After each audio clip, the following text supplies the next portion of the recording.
I'm going to answer some questions. Questions that you have posted either before this event or during this event, so it may be kind of like a time-lapse video. I'm not sure how this is going to turn out yet, so you get to see how it turns out in its entirety. Right now I'm not sure how it's going to look. And Pippin is here. Hello, Pippin. Are you the star of this show? First comment was made by Jennifer de Saulnier. Hello. And she says, a comment you say, a giveaway you say, comment where? And the answer to that question is, you can comment anywhere on this event page. So if there's a video, or if there's just like a little text block, you can comment on anything. And I'll count it all towards the giveaway, which I'm going to be counting at 8:30 p.m. So make sure you like, comment, subscribe. I don't think you can subscribe to an event, a Facebook event. But like or comment, and I will definitely count those towards your giveaway numbers. Drop my notebook. Second question is from Chelsea Carey. Hello. Thank you for your comment and or question. Chelsea says, favorite revision to make? Was it a simple edit or a big change to the character or plot?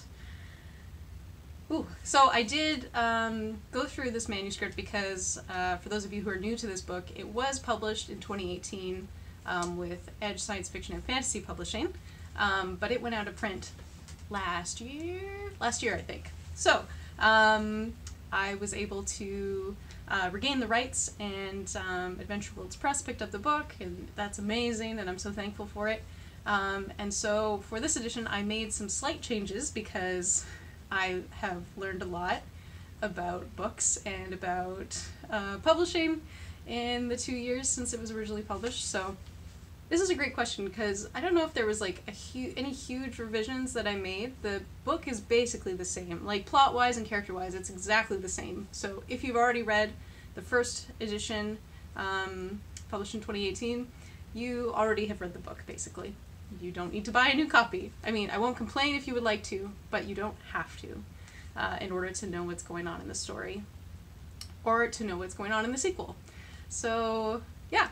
So, but I think the most satisfying edit that I got to make was correcting the title for The Catcher in the Rye, because the book does show up in the story a couple times, and somehow in editing in the first edition we totally missed that there's a "the" in the title, so it would just show up as Catcher in the Rye instead of The Catcher in the Rye. And that really bugged me because, you know, like, I should know what the name of this book actually is. So I was able to add the in this revised edition, and that was really satisfying.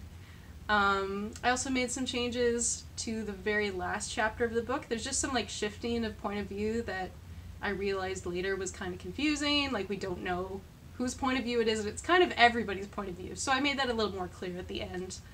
And yeah, just like some minor sentence shifts and like removing repeated words, or if I went on a list for too long, like just cutting those back a little bit so that the sentences weren't so bogged down with information and the story came through a bit clearer. So that was probably my favorite aspect of the revision process, was just making it like a more enjoyable to read for myself and for, you know, for other people as well. And drink some coffee. Another comment from Jennifer. She says, must be weird for your characters to have the great being from the other dimension warp time to change history. And to be honest, I had to read that a couple times before I realized that you meant me, the author, changing time, changing the book. And yeah, the characters probably did feel a little, you know, like unsettled, looking around, be like, I thought I knew where I was, but this is slightly different. Pippin agrees. He is, he's checking out the closet now. Our curious cat. So those are some of the questions and comments that I've received up to this point. If you want to know anything further, do let me know, and perhaps I will address it in a video like this one.